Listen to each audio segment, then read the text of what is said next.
and we're going to talk to y'all today about storyboarding to make a video and then filming that video. And so first we're going to watch just a short video that kids that we go to school with actually made, and it's called How to Create a Storyboard. And so I'm going to pass these out for y'all, and we'll read it after we watch the video. The first part of creating a storyboard is to determine why you are creating the story and for whom it is being created. What specifically do you want the audience to learn from the story? What impression do you want them to have? Good storyboards increase the ease of understanding the structure, how information is to be presented, and what information is to be presented. Before starting a storyboard, decide on key sections or headers. Effective storyboards are written in a clear, concise, and readable style so the reader can easily understand the project and the steps or activities implemented along the way. Be sure to use images when you are creating your storyboard. The effective use of images will improve the look of your storyboard and attract readers. When used with narratives, images can communicate more than words alone. If needed, use text to describe exactly what is occurring, who is speaking, and where the shot is being filmed. Good characteristics of a storyboard include the clear representation of text and images, only including essential information, and including appropriate amounts of information for the screen.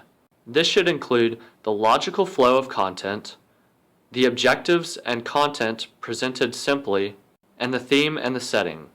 Not so good storyboards will make the director and actors spend more time trying to interpret what was really meant instead of working on the actual creation.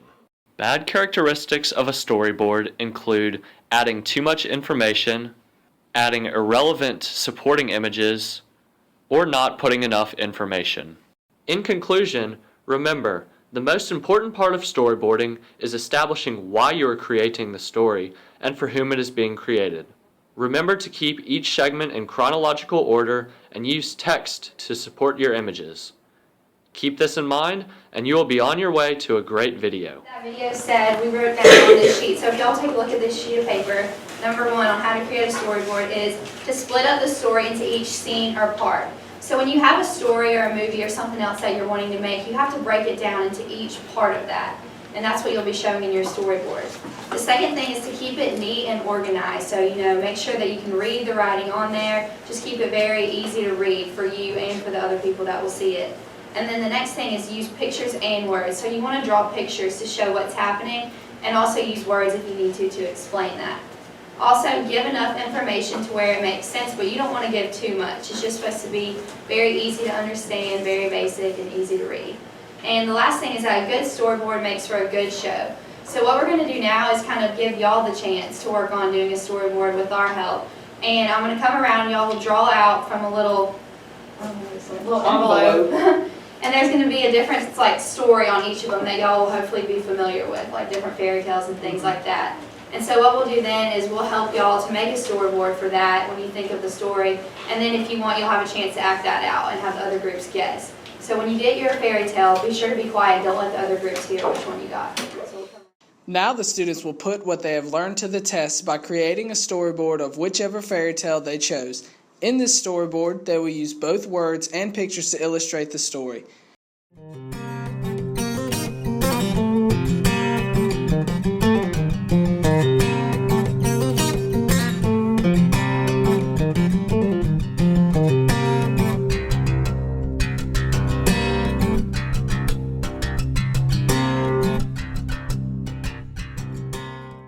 They are working in small groups of 4 to 5 people. Once their storyboard is complete, the students are asked to either act out or present their storyboard in order for the class to guess which fairy tale they chose.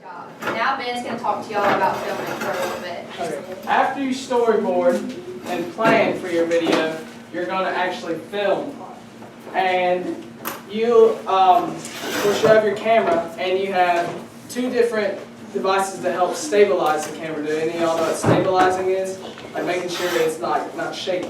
You can't have a shaky video because that's not good. So you can either have a tripod, or this thing is called a monopod, and you can walk around with this. And just the filming is really easy, honestly.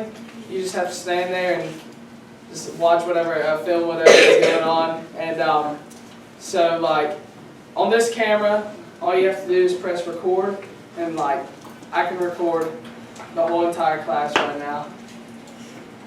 And then you can zoom in. You'll have to zoom in, zoom out like that. And then after, what we do is, once we're done filming, so we'll go back to our school after this, and we plug these cameras up to our computers in our class, and we'll put all the footage on, and we're going to make a little show, and y'all are going to be in it, and it's going to air on TV. So y'all will be on TV. Oh, dear. There's not really much to do with filming, honestly. It's just to make sure that the camera's stabilized, and like, also if you're like filming, make sure not to make any noise or anything. Yes? Oh, if you want to, these things right here, you can pick it, you can open these things, and the monopod opens up and you can make it taller. And also, we want to talk to y'all a little bit about mass media too, because Miss Antoine is our teacher, and she'll probably be at the high school whenever y'all go there. And we're going to show y'all a little quick clip about, this is our news. So yeah, I guess just enjoy. This is what we do every single day in class. Let's check out a preview of the fall sports schedule with Shira Sherfield and Ben Brackin.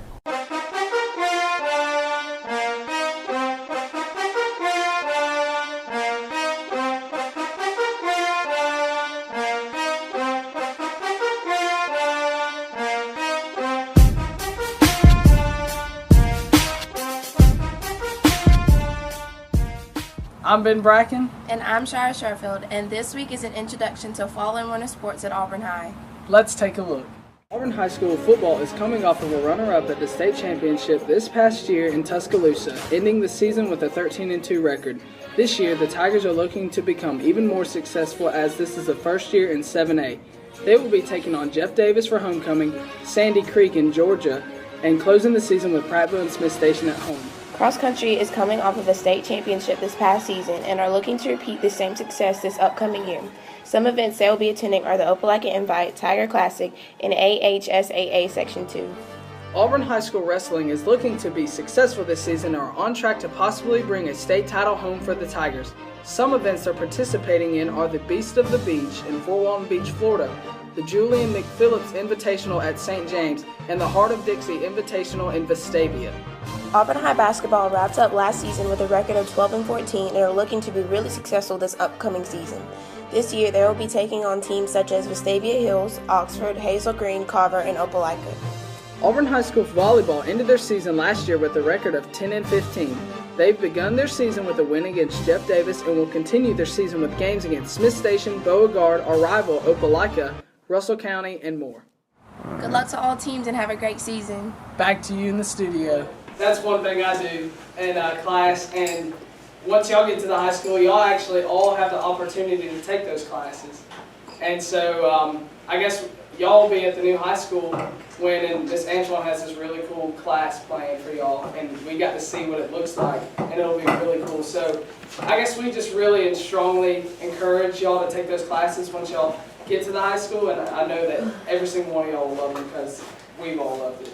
Yeah, if y'all are interested in stuff like this, it's a lot of fun. And like we showed y'all today, you can use just a storyboard, whether you're going to do something like that, like for a news, or any kind of fairy tale movie. You know, all the movies, Disney movies, they all had to start somewhere. And it's just cool to see how they started with the storyboard, planning out what that show's going to be. So thank y'all so much. Y'all have been great. We've had a lot of fun. Thank y'all very much Thanks for letting us come. and participating real well. Y'all all did very fantastic. Y'all storyboards look great. Thank you. Thank you. My favorite thing about the lesson was acting out our storyboards and just seeing how storyboards are created to do movies, and it was really fun. My favorite part about the lesson today was acting it out because I like acting.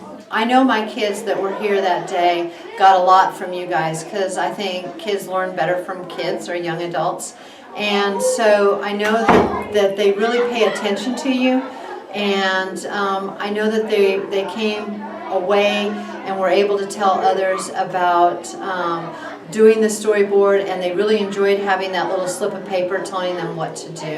Because at this stage they have a hard time trying to figure out what they're going to do. I showed them on the internet the Alice software. I showed the Disney storyboard website and some other websites that had storyboards and how you make storyboards and why you make storyboards? I'd say probably creating the storyboards because it gave us a taste of what you do in classes. So maybe like it helps us think of if we want to take the class when we get up to high school. My favorite thing about the lesson was probably drawing it out. I really like to draw and that was fun. And I also think that since y'all came, it gave us some to see what y'all were going to do. And I think I might want to do that.